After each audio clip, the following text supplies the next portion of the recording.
Hi guys, welcome to the 4th episode of the Influence Podcast. I am here with Paul, who's also known as karxco on Instagram. I said it correctly, did I? Okay. Even before this episode, I was like asking him, am I saying it properly? Because I don't want to like mess up, you know. Tell us a little bit about what's with the xco. Like give us a little info on that. Well, basically, karxco means car and co. And why I chose that is because in the near future, I would like to start a management company for artists, and they specifically focus on music. So what's really cool is in my 3rd episode, if you guys haven't seen it yet, I filmed with a really talented artist called 7LC, and he's in Montreal, and this is actually his manager. And he was I remember when I was filming with him, you're behind the scenes. He was so like in manager mode. You know, it's actually pretty cool, like, because I'm so used to you being like my friend and just chilling and stuff, and when we were there, it was all like you were like so professional. Yeah, even here, it's like your work. It's kind of cool. Definitely. You have to know how to divide both, you know. So what I wanted to talk with you today about is like, how did you get into the music industry? What made you want to become a manager? Like what happened in your life that kind of like you told yourself, like that's the path that I want to take? So basically it started off when I was like around like 14, 15 years old. Me and my cousin, we were really into music, and, you know, we tried making, you know, a little music here and there, little horrible beats. Okay. And do you still have those beats? I don't want to say it. No? Okay, well, you're going to make me see that. I want to see it after. Can't expose myself. But yeah, we tried, and then it just like faded away. And then, you know, I continued with school, studied business. You studied business in school? Yeah, at LaSalle College. So I studied business management there. And then from there, on, I was just very into music always. Like, you know, like I would go to all the events.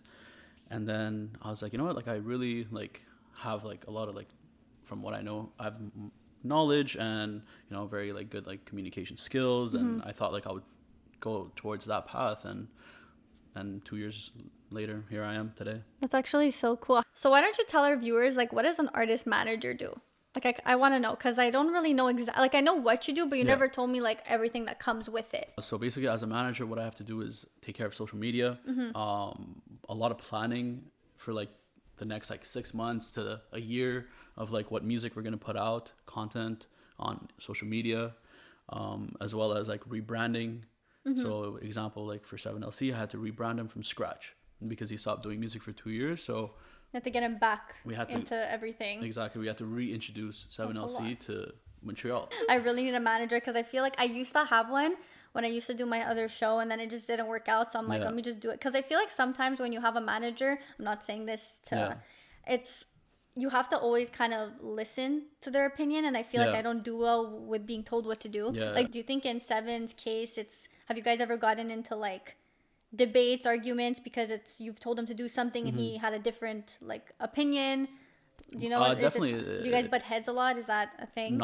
We don't butt our heads together a lot, which I'm very like happy about, because it's like, don't forget, like he is older than me and I'm younger than him. Like you look older than him though, but not in a bad way. I'm not saying you look old. It's just like he has like a young face, I find. Yeah, and he's 27 and I'm 23 years old.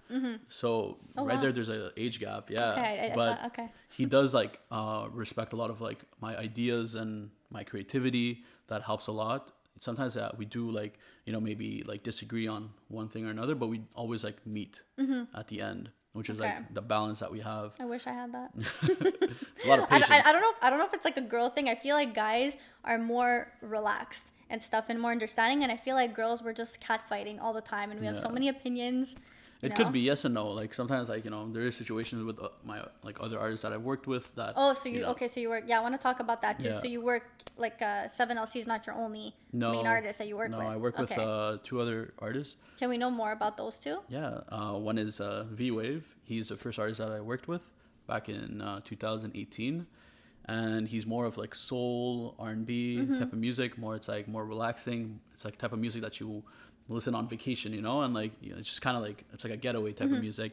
And S Keys, he is a producer, and he's like currently like producing beats all the time, and I'm sending them out to like other artists so, you know, they could use his beats for their music. So that's like still under construction, but, you know, he's definitely learning day by day.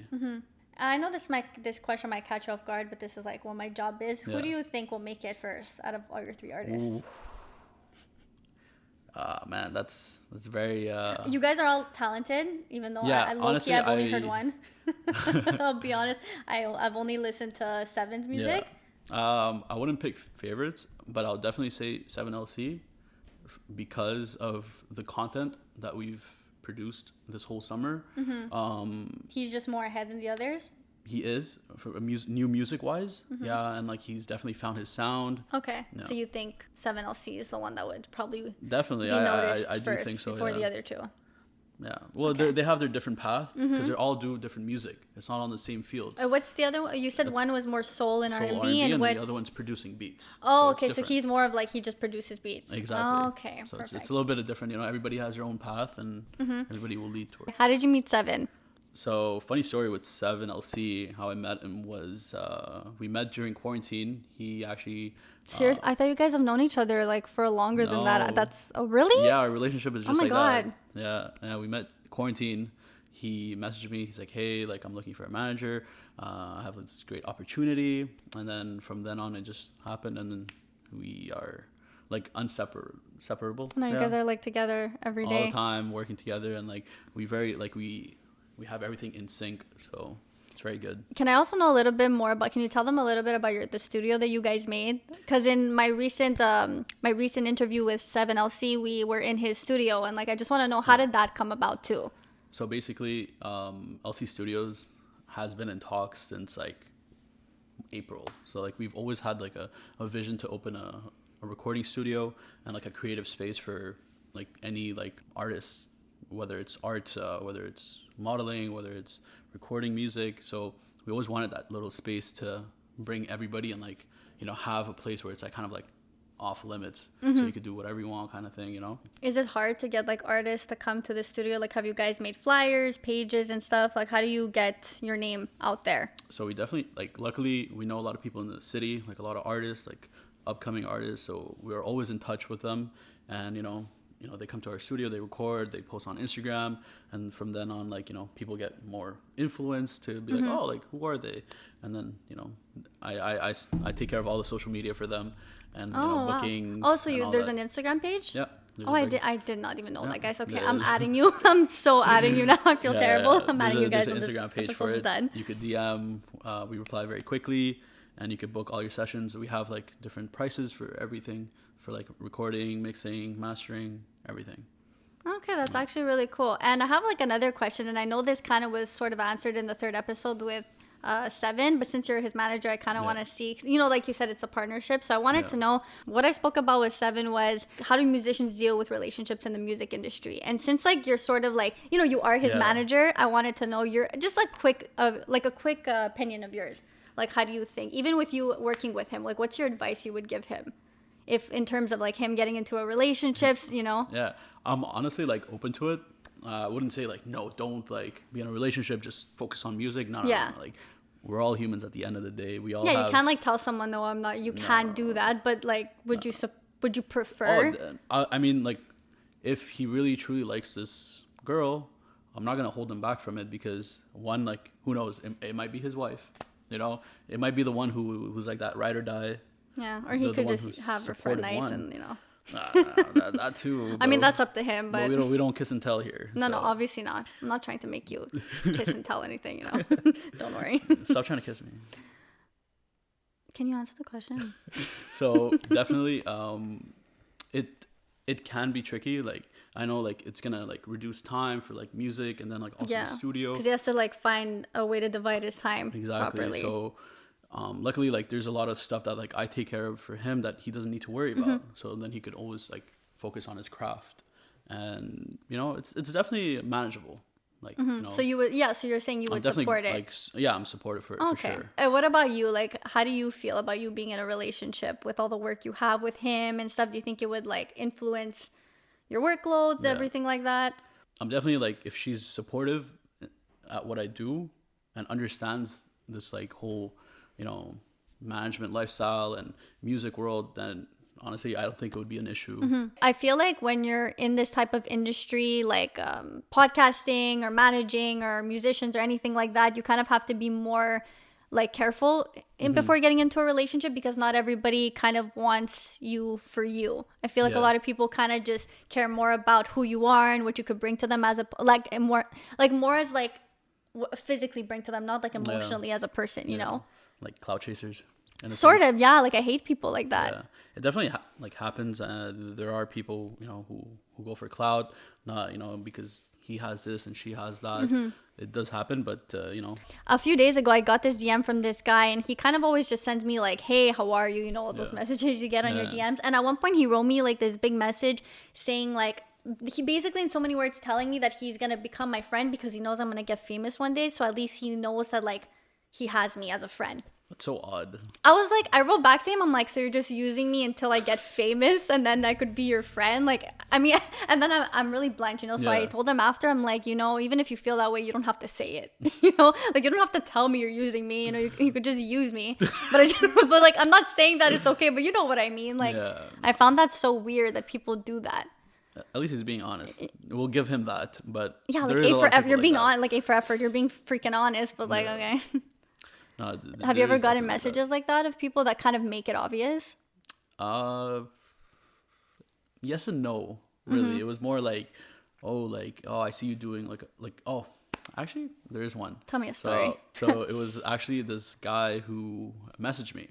He doesn't follow me on Instagram, but I've seen him many times in person. We know each other by face, and he saw when I was in Toronto for work there, and then he sends me a DM. He's like, hey, I'm trying to be a producer and I made these beats. I want you to check it out. No.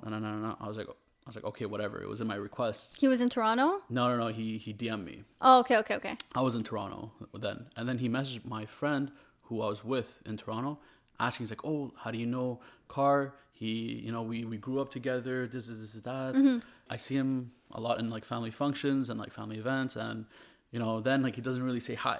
He has his little ego out there, and okay. I'm like, cool, whatever, I don't care. And then you DM me trying to ask, oh, can you listen to this is that. Yeah, the moment people know that you're doing something that's interesting, some people just want to just poke themselves exactly, and try to linger into it. Yeah, and I just didn't like that, and I just left him in my requests, and I was just it's not even in terms of being a celebrity. It's just just leveling up in life, that people kind of see you doing good and they want to be a part of it, or they kind of just want to take it, Exactly, but if you see me, say hi. I don't bite, don't only talk to me when you see me doing things. Exactly, or message my friend asking about me, And I think that's where social media comes into this topic comes in, because it has to do with social media. Things that happen online, I don't think necessarily are true in reality. I want to know your opinion. Do you think, as the years gone by and social media has evolved with all these new technologies and stuff, do you think that it's people's perception of themselves are flawed? When you see people on social media, are they exactly how you see them? You know what I mean? I don't think so, because I feel like everybody has a perception of others, when they see pictures posted of girls or even guys. I think they're oh, she's probably super egoistic, or super she's probably crazy or something like that, or this guy, oh, he's a fuckboy. I've gotten that way too many times. You're not a fuckboy. I mean, whatever. I don't think you're a fuckboy anymore. No. I'm totally But I feel your pictures, it's you have very bougie style to you, and I feel when you have that, a lot of girls, and even myself, the first time I saw your pictures, I'm is this guy down to earth? You know what I mean? See? And I'm not trying to sound like a judgmental ass right now. I find that it's normal when people post pictures on social media, everybody just has a automatic assumption. Yeah. You know what I mean? Yeah, first impression, but I feel there's a lot of situations where I've come across that they see my Instagram and then they assume one thing, and then that's the only perception I have of them, and I don't want to hear anything else. But come talk to me. Yeah. What was your first impression of me? Oh. Did you see me on Instagram? Did you see my Instagram before you met me? Yes, I saw you through a friend. And is that our mutual friend? Yes. That's a girl? Yes. Okay. And I was like, oh, okay, she's cute, It's the first compliment I gave her, but what did you say? It's the first compliment that I gave her. You called me cute? Yeah, I messaged your friend. I was like, oh, this girl's cute. And then I saw your page. I was like, okay, I looked through it, whatever. It was nice. It was nice. It was a year ago. That's all I get. It was nice. Yeah, it was, okay, thanks. I mean, I'm not fishing for compliments here, but whatever. But I remember the first time I met you, it was at our friend's house, the birthday party. Yeah, it was so you saw my pictures before then? Yes. Oh, I didn't know that. Yeah. So your impression of me was nice. She seemed like a nice girl. It was kind of like a little pre-planned. I was like, oh, like I knew you were gonna be there. I was like, okay, that's cool. Like I've seen her. I'm not afraid to talk to her. Yeah. So then, we got in touch. I was like, oh, this person, that person, and then a lot of people tell me I have like this bitch vibe. Yeah. I do? Well, Because I don't know if there's... Okay, are you trying to... yeah, is he agreeing with me, or you're just like answering my question? Well, I mean, you definitely have like this like straight face, like not a bitch face. Like a resting bitch face? Just add the resting at the beginning. But like definitely just a face where like, you kind of do have that like vibe of like intimidation, because like you're in your thoughts, or like, you're focused on other things and not focused on what other people think. So, but I definitely like, when we started talking, you just like, kind of cracked open a bit. I feel like I'm like a wall, or like a rock. I'm like a rock. You have to like, I know this sounds so inappropriate, you have to bang me a little bit just to like see what's inside. Take note, boys. What? What'd you say? Okay, I'm gonna ignore you. Oh my god. But that's like how I was. I have a very like cold exterior, but then like once you break that, I'm very soft. But yeah, like I feel like on Instagram, like let me give you an example. If you're like just chilling on your phone right now and you're with your boys, and you guys are looking through chicks' pictures, and you see a girl, her like boobs are out, ass is out, but like she's wearing a bikini, she's not like nude. Let's like, what's your instant assumption of her? Do you think she's easy? Do you think she's like could be a really sweet girl? I don't think her being that would go through your head. She's a really nice. She seems like a nice girl, Well, definitely like attraction. If I'm attracted to this girl or not. Yeah. Looks wise, because honestly, whoever says like, oh, looks don't matter, it's always about personality. Yo, it's fucking cap. Like it's a lie. Oh my god, it's such a lie. Like the first thing you see when you walk into a room, it's not their personality. It's it's what they look like. Yeah. And only then people get their personality, and it evolves from there. But definitely I would be like, oh, like this girl's good looking, so I'm gonna look through other pictures to see if she actually is good looking, or is she a catfish. Okay. I mean, like, you know what's so annoying? I don't know if this has ever happened to you. I was talking to this guy recently, and he has like maybe like 7 pictures. And like, when girls don't have that, like people don't have that many pictures, so they look really hot in like 4 of them, and then the other 2 is like really bad, so you're wondering like, I really hope that person doesn't look like those 2 in the other pictures. Like, you know what, has that ever like... Yeah, it's definitely happened. Yeah. Well, that's why I make sure, you see the tagged pictures. It's so true. Go look at the tag. Oh my god, and if she doesn't have tagged pictures, that's an issue right there. Sounds so bad right now. I didn't know you guys look at tagged pictures. We definitely do. Can you tell me like what you men do? Like, give me a little like in your brain. Well, basically, I would definitely like check out the page. I would look through the pictures, like the first, like the most recent ones, and then if they're really nice, I would check the last ones to see if there's anything changed, personality wise, or lip filler wise, it's you very common nowadays. Do you like lip fillers? I don't mind. Honestly, like I'm not against it, Why aren't you against it? It's just, if feels better. You feel insecure about it, you definitely want to do something about it. Did you hear what I said? I'm like, it feels better. Oh, no comment. Okay. And then then I would definitely look at like the highlights, if it's like, if she interests me even more. Otherwise, I would just look at it and just talk, like move on. But and then the tag pictures, of course. And then, and then you see like the type of person she is. You could kind of like get an idea of like who she is and what she likes and dislikes, and kind of thing. Yeah. But then see, that's right away assumptions, because now you're assuming how she is and all that stuff. I mean, I always assume too, though. I'm the type to just, I don't want to say I'm judgmental. I feel like I'm really open and I'm understanding. But like when I first initially meet, I feel like first impressions are really important. Yeah. Even if like the first time you see pictures, you don't want to assume that person's a certain way, but you can't help yourself. How society has like evolved throughout time. Like that's like your automatic thought, Definitely. Yeah. So I don't know if you're going to feel comfortable with me talking about this, but I feel like, you're on my show and I want people to know more about you and everything like that, even if it might not be the most nicest thing. I want to know, like, I know you told me that you had like a fuckboy phase. Yes. I kind of want to know about that phase. Like I want, because, a lot of girls are going to watch this and I kind of want to, it's always good that ladies could see how the brain of a fuckboy works or worked. Wow. Well, I mean, worked. I'm using past tense for you. I mean, honestly, I feel like everybody goes through their different like fuckboy phase, and like I did go back, like go through that phase, which I'm not very proud of it, but like I do own up to it and all like my mistakes and whatever I've done. Be real, like are you saying you're not really proud of it, or you low key kind of just don't care? Like it happened, whatever.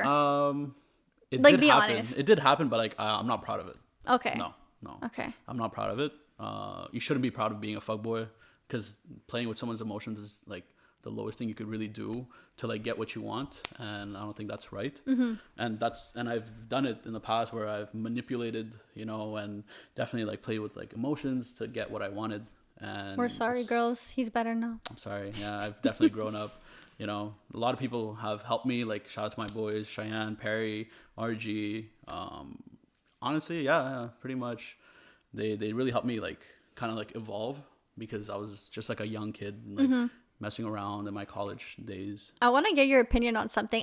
I'm sure this guy was a fuckboy because he didn't, like, I literally met him once and I never saw him again. So I kind of want to know if this is like a thing. We went out on a date. This was maybe like 2 years ago. He picked me up, was really cute. He kissed me on the first date, which is something that I don't usually do at all. And in my second episode, when I did it with Nairi, we kind of spoke about like how we don't like kissing on the first date. And he actually kissed me on the first date, and I kind of just let it happen, whatever. I let it be. And then when he brought me, like, the date was good, there was no indication that it didn't go well. But then when he like brought, and I know he found me attractive because he like said it 2-3 times, so like I knew he didn't find me ugly. So he brought me home, and as I'm getting out of the car, I'm saying bye to him, and then he looks at me, he's like, "It was nice meeting you, take care." Take care. Like, I want to know, is that like, have you guys ever told a girl take care if you're not down? Like, what do you think that word means? Like, take care is more like, because because he told me take care, and I never saw him again. Yeah, exactly. Because like if I go on a date with a girl, and then like whatever the night goes well, I don't kiss on the first dates. But like, I would definitely say, like, "You want water? Why are you choking already?" Okay, continue. So I would definitely like say like, "I'm gonna see you soon," just to make sure. But you'll never say take care. No. Okay. I wouldn't. I mean, it's odd. But like, if I'm not gonna see her again, I'd be like, "All right, like, take care." But then another thing too is like, I went on another date like maybe a week ago, and the guy, he's like, "Take care. I'll text you when I get home." So I'm like. But exactly. So he ended it with saying, "I'll text you when I get home." Yeah. Meaning like he's gonna keep talking to you, and so sometimes it's just in people's vocabulary. Exactly. Yeah. It's just like the key words that really matter. Yeah. In like those situations where it's like it's a yes or no. So guys, I kind of want to do something that I've never really done before. I'm into doing these like cute little fun questionnaires on the internet, and I feel like it'd be pretty funny to do it on you, since we did talk about your fuckboy days, and like, I kind of want to know if you're still a fuckboy. Oh, okay. So this is the questionnaire that I'm taking out. It's the Fuckboy Quiz. Are you ready? Who makes these? I don't know about it. Google. So the first question is, what do you like to do on the weekends? Look for girls to pry on, sleep, shit, or eat. Definitely. I think you do all. I mean, I don't know about the first one. No. I is there the option of walking in the beach? Like no. Oh, okay. There's no beach. We're in Montreal. What are you talking about? It's fucking snowing outside. Let's put sleep. Sleep. Okay. If you had all the money in the world, you would invite hookers over, invite all your friends over to a party, drive around in a nice car and pick up girls, or food? Don't say food, you're lying. I'll definitely have a party with all my friends. I'll invite all your friends over for a pick. Okay. Would you ever invite a hooker over? No. Like, would you ever go with a hooker? No, I would never pay like for sex. Like a classy escort? No, I wouldn't pay for sex.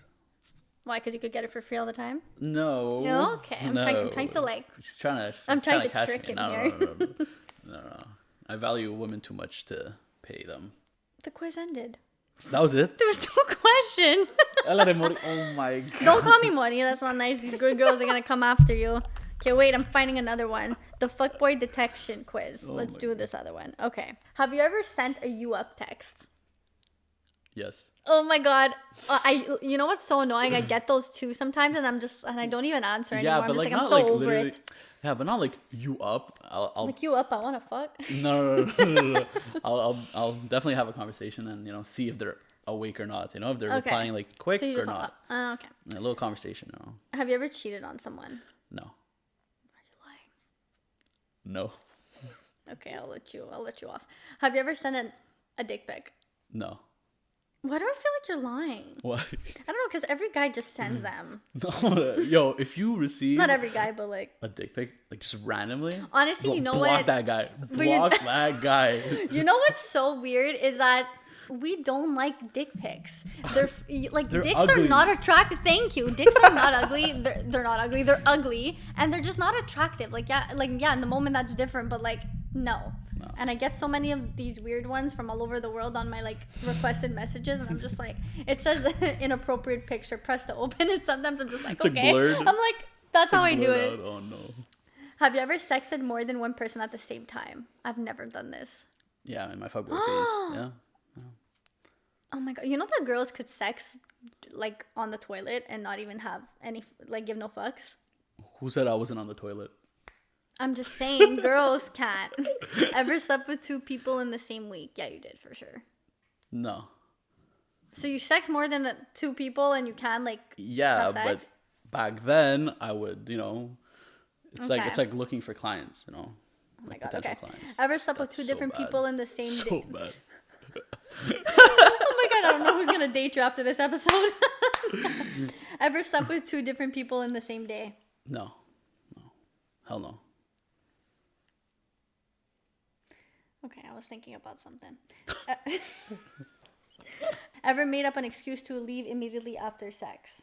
Yeah. Okay, so Yeah. I want to say a story about this. So I want to know if you've ever done this, because I know this is like, I know men do this, and it actually gave me a heart attack. So I was really close with with this guy a few years ago, and he was telling me a story of how he was sleeping with this girl, and he wasn't 100% attracted to her. Okay. Like he was attracted enough to her to have sex with her, but like he wasn't really physically attracted to her, and he was trying to like finish, and he couldn't finish. So in his head he's like, okay, like I don't want to make her feel bad that I can't finish, so he's like, I put her doggy and I pretended to finish, and then the moment he was done, oh my god, you've done this, so embarrassing. No. Why are you doing that? Assuming? Why are you doing that with You're your literally mouth? assuming. Oh, see, guys, assuming. You see, Don't, just by don't. doing that, but when you do that reaction, people are obviously gonna assume. Yeah, but I'm about to laugh, I'm Okay. waiting for the punchline to hit. So he like pretended to like finish, and he right away wrapped it up, and he went straight to the bathroom to like hide it, and she thought that he finished. And then ever since he told me that story, every like encounter after that he told me that, I know this is so check, bad. huh? I always check. I just checked because I'm like, that's so embarrassing. Like it mortified me. Like I literally look and I make sure I see something. Guys, just spit in it and then throw it. No, I'm like a hawk. I'll turn around right away. You're scary, bro. I have. Has you ever done that? No. Have you heard stories of like people that have done that? That no, but like I've heard other stories where like they just wanted to leave. I have in the past. I remember you told me this story about he pretended to go out and he drove right back into his driveway. So you want to say basically, that story? So Sorry, like, girl, if you're watching this. 3-4 years ago, I Okay. was with a girl. She came over, whatever happened. We played like cards and like chess. After that, I made my friend call me and tell me that his car got a flat, and I had to go help him. And it was like mid-December, and Oh my god! I literally got ready. And You made like her- texted him and said like, Yeah, I was like, call me in like 5 minutes. Tell me that you have a flat, and I'm gonna come get you. So it was like mid-December, fucking cold, and I got ready, made her get ready. I was like, oh, I'm like super in a rush. I was like, oh, I have to go save my friend. He's on the highway, stuck on the 40. oh my god. And then I hopped in my car. She hopped in hers, and I literally stepped on the gas, cold engine, stepped on it, and like drove around my neighborhood, and then. I would be too scared. I would like make sure I would go on a drive for like 10 minutes in case the chick or the guy is like No, floating man's not around. wasting gas. I Oh drove. my god, I'm not wasting gas. No, man's She's not not wasting worth the gas. I came. Well, I mean, I made her drive to my house, so of course, I'm not wasting that gas. So I drove, and then I saw she left, and I was like, I parked in, came home, and. Oh my god! Imagine she was like looking. Imagine she saw Honestly, you. Did you ever sorry. talk to her again after that? I don't recall. No. She probably checked. She probably came back on your probably street to did. make sure. She probably did. But you see, that's the thing. That's also what gets me really nervous about men is that like what gets me like really nervous is that like you said, a lot of guys or even girls, we do this. We call up our friends just to like make sure if in case we're not down to like get us out of there. And it never really happened to me, and I don't even know if this was like bullshit or not, but I went out with this guy maybe 2 weeks ago, and the conversation was going good. Like there was no indication that it was going wrong. And then he gets a call from one of his buddies kind of saying that he has to go like hot wire. Is that what it's hot wire the car? I feel like I'm saying it wrong. Hot wire the battery. And then he kind of, you know, he had to go. And I sort of believed him because he didn't touch his phone the whole night. Yeah. You know, I'm very observant. Wait, was he wearing an Apple Watch? I don't know. Why? Because you could be like, you could talk into it and like send text messages. Yeah, but I'm right next to him. Okay, well, that's pretty slick if he managed to do that. But anyways, he had to like... Fuckboy days. Okay, I never knew that. That's scary, man. Yeah. Every time I go... See, now that's going to scar me. Every time I'm going to go on a date with the guy, I'm going to check if he has the Apple Watch. Yeah, exactly. First it's the condom, now it's the Apple Watch. So... And then he just like, he had to go and stuff. And at the end of the date, I don't even know if it was a date, but at the end of like the chilling... I was like, did this guy like lie to me because he wanted to leave? Like, it kind of made me a bit like overthink in my head. You know, like, he's probably gonna see this, and but it's okay. I don't care. Shout out to that guy. No. I mean, you went out with a girl that does a podcast. Like, shit's gonna come out, you know. But I don't know. That's what kind of got me nervous because a lot of people tend to lie, and that's like so stressful. But the thing is, like, it's also like people are afraid of confrontation. Yeah. Of like, imagine like, you know, you go on a date and the guy's like, yo, like, I'm really not feeling this. Like, I'm going to drop you off. Like, that, I feel like that would hurt someone so much more than saying, like, an excuse and something else, you know? Like, imagine saying, like, I pick you up, we go, whatever, have coffee, and then after I'm just like, I'm going to go home now. Yeah. Like, yeah, it's true. It'd make me feel more shitty. But I feel like, I don't know, I feel like we need to find a way to, like, make it equal because, like, you saying that and them doing that is equally just feels like shit. You know what I mean? We need to find, like, a middle ground. Normalize ditching dates. Normalize ditching dates. Oh, my God. Don't normalize ditching. Not ditching. Normalize dates. But, yeah, so I feel like we kind of covered a lot of stuff today. It was pretty cool. I got to know about your fuckboy days, how it is becoming a manager now, knowing that 7LC is going to be the first famous, the one before the other two. Yeah, guys, you better go listen to the 7LC, V-Wave, and listen to S Keys. No, I can tell that you don't feel me. There you go. See? I know, I'm obsessed with that song in my head. So yeah, so thank you guys so much for watching this episode. I really hope you enjoyed everything we said. And, you know, any last things you want to say before we cut it? Honestly, thank you for having me on the show. No problem. I appreciate it. You're definitely gonna come on again. Oh, nice. It was a nice experience. It's my first podcast. Yeah, we just spoke about everything, which was really cool. So thank you guys so much for watching me and Paul. Stay tuned for the next episode of the Influence Podcast, and obviously don't forget to like and subscribe to this video. See you guys soon.